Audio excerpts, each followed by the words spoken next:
Music को subscribe करें और साथ में बेल आइकन को जरूर दबाएं ताकि ऑडियो वीडियो आप तक जल्द पहुंचे। बिल्कुल म्यूजिक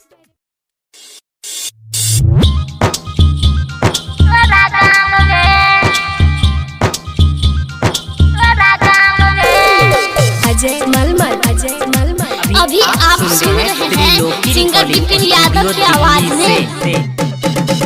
रोज घुमाए बछौरी शाम में,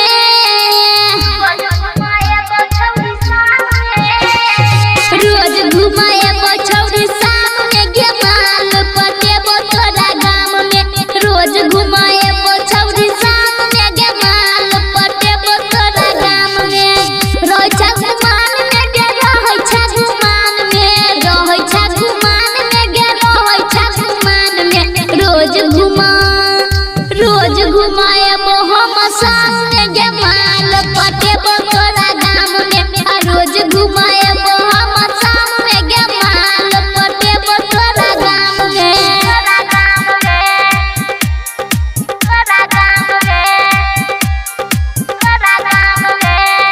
अजय मलमल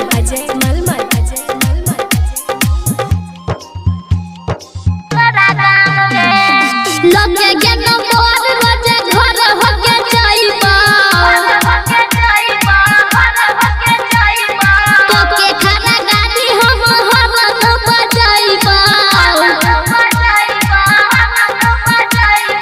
लगे गे नंबर रोजे घर होके जाइबा, बेचे छाती प्यार बाजार में गे माल पटे तोरा गाम में।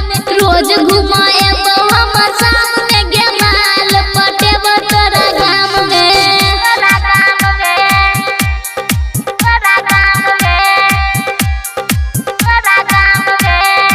अजय मलमल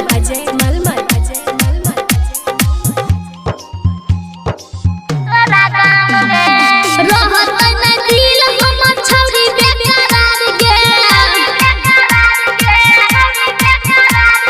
तोरे गाम में माल पटे हम हजार गे।